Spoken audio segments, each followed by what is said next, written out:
You've tuned in to Chasing the Tiger, a program of Tennessee State Sports Production Network.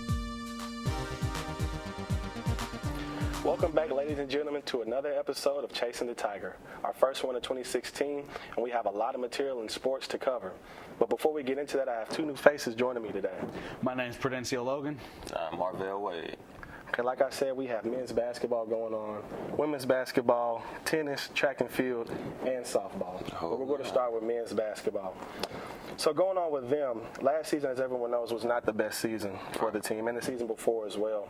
Last season, the team only tallied 5 wins. They went 0-17 on the road, not being able to pick up a road win either.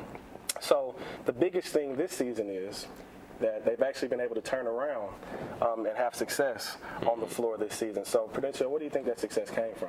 Well, Coach Dana Ford this season, he's got those guys doing big things on the court. They've more than tripled their win total. They're at 18 wins currently. He was able to recruit this season. He was able to bring his guys in, implement a system, and that has been where the improvement is. I feel like there's more chemistry on the court. Right. So what do you think about that, Marvell? I mean, also with him being able to recruit his own players and implement his own system, the stats prove that with them improving their offensive scoring, defensive scoring, scoring margin, and also the total rebound. So they got it rolling right now. All right. So it seems like they got the ball rolling in all facets of the game right now. And actually, speaking of Coach Dana Ford and the job he's done, we actually got a chance to pick his brain and see what he thinks got this team going at 18 wins right now and counting. So let's look at it. The TSU men's basketball team had rough outings the past couple of years, posting a 10-51 record in that time frame.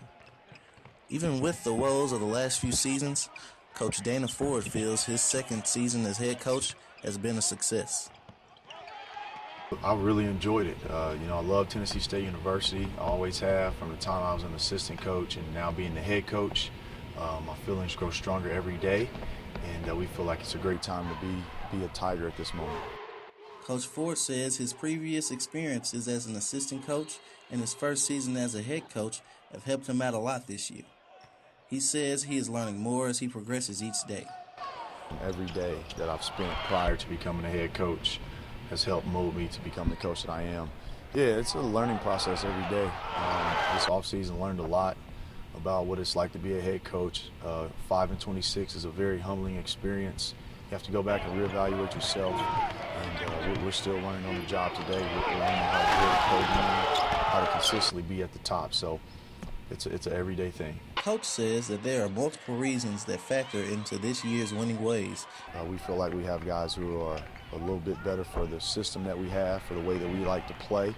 We're a little more deeper this year, and we just got a little bit more experience. Last year's team was very inexperienced. They played hard, they competed hard, but they couldn't quite get over the hump. I thought we were going to be better than last year. I didn't know that we'd be playing for a conference championship the last week of the season, but I'm not surprised just by seeing how resilient they've been all year long. This is Joshua Walden reporting for TSPN. So you guys can see what Coach Dana Ford thinks about this team. He's really proud of those guys, and we see where he thinks the success is coming from this season. But there's a couple of guys who have actually accomplished some pretty good things this season. So tell us a little bit about that, Prudencio. One of the new guys Coach Dana Ford brought in, Armani Chaney from Chicago, Illinois. He was awarded OVC Co-Freshman Player of the Week. He exploded for 17 points against Morehead State in a victory for TSU. He's doing great things on the court. Yeah, he is. That's great. And also a couple weeks ago, redshirt senior Karan DeShields from Baltimore, Maryland scored 18 points, and then within those 18 points he scored, he eclipsed his 1,000 career mark, scoring mark for really his career. Deal. So scoring 1,000 points in collegiate ball.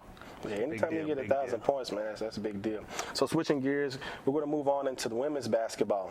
So last season, women's basketball team, OVC championship tournament, first one since the 90s. Big deal around campus, big deal for the team and all the fans. Now fast forward into this season, some bumps and bruises, some growing pains this season with Brianna Lawrence, only one senior on the team. They lost their key players. There are a few games under 500. It's been really tough for them on the road this season, only with one road win this season. So we actually got a chance to talk to the head coach, Coach Inman, about those things that he sees that they can improve on. After a successful last season, we sat down with Coach Inman to discuss the trials of this year's unit as they attempt to get back in the winner's circle. I think we keep looking for the positives, and I don't think you dwell on the negatives. You have to move on. We kind of know in a way some of the things that we've not been doing. We got better at those. They were just not good enough. And so consequently, I think we will look at the positives again and try to dwell on that more than the negative, and don't worry about the wins and losses. Just let it take care of itself. And, it's certainly not predicated what your season could be. We're not done yet, I hope. And I think our kids are very positive thinkers, and I think they'll come back with a very, very positive attitude. Inman expresses how his team's mentality on the road has equaled their lackluster play away from the Gentry Center. This team, I think for me right now, I think plays too much on the emotion. And I think when we go on the road, it's negative, the crowd's yelling, blah, blah, blah. That's just part of it.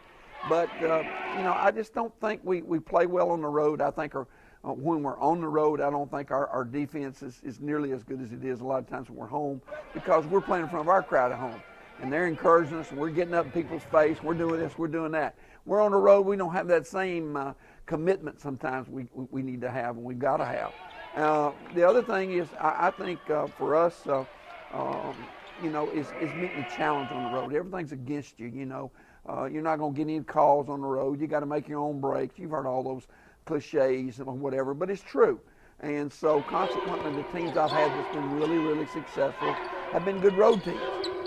Marvell, kind of tell us about what you think is the biggest thing that's been hurting this team on the road this season. Well, last year when they had numerous seniors and numerous leadership veterans on their team, and then you come to this year and you lose a lot of those seniors, road wins are hard to come by. With them only having one road win this year, and if we don't know anything about basketball, you need veteran leadership on the road to win games. So Absolutely. That is probably the biggest key factor in them not having many road wins this year. Absolutely. Yeah, I got buckled down on the road. Also, Prudential, we actually heard that they're going to be honoring one of our TSU legends in women's basketball. So tell us a little about who that is and what she did. So every year, the Ohio Valley Conference recognizes basketball legends from each institution a part of the conference. This year, from Tennessee State, they will be honoring Connie Swift, women's basketball legend. She was named to the OVC All-Freshman team. She was a OVC Tournament MVP twice. She's the TSU All-Career leading scorer with 2,054 points. And in 2010, she was named to the TSU Sports Hall of Fame. She is a legend in Tennessee State University. Absolutely. And she will be honored accordingly. Absolutely. That just speaks to the excellence and the history, rich history that we have here at TSU in all sports, including women's basketball.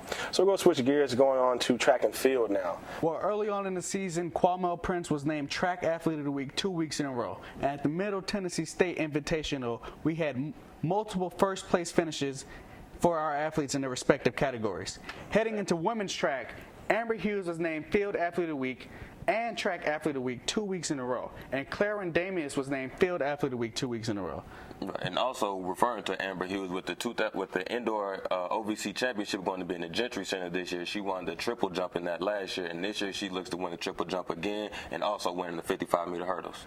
Yeah, we wish our Flying Tigers and our Tiger Bells the best of luck going into the indoor championships. And I know Amber Hughes and Clarence Damius and those people, man, they've been doing a lot of great things. So we wish them the best moving on. So let's change gears again, moving on into tennis. Prudential, tell us what's going on with tennis. The Tigers, they defeated Arkansas Pine Bluff 7-0. We had 3 doubles victories and 6 singles victories, a sweep of Arkansas Pine Bluff. Wow. And we had an award that was awarded to one of our tennis players early on. Yes, sir. Sophomore Shawshank Naltio, he earned the Adidas OVC Men's Co-Athlete of the Week when he helped the Tigers win our 2 opening games for this spring season. Okay, accomplishments. Okay, so we're going to switch gears, going into something that's not necessarily talking about our sports right now, but an alum, Robert Myers. Everybody knows Robert Snacks Myers. He was a big-time lineman for our team, got drafted last year, and he actually was on the team that won the Super Bowl in the Denver Broncos. So tell us a little bit about that, Marvell. Well, yeah, as you said, Robert Snack Myers, he was a TSU alum. He just got drafted last year in the 5th round. He got drafted to the Baltimore Ravens, and after going through some trials and tribulations throughout the season, he ended up on the Denver Broncos Super Bowl winning team just at the right time, and now he has a Super Bowl ring.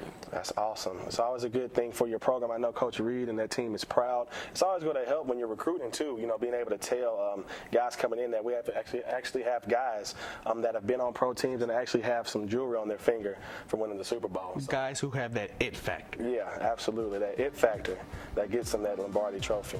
So as you guys can see, we have a lot of good stuff going on. men's and women's basketball, track and field, tennis. And Robert Myers just holding up that Lombardi trophy. So I think that about wraps it up for Chasing the Tiger today. Don't forget, you guys out there can follow us, subscribe on Facebook, Instagram, Twitter, and YouTube at TSU-TSPN, because this is our Big Blue. We want you guys to support us.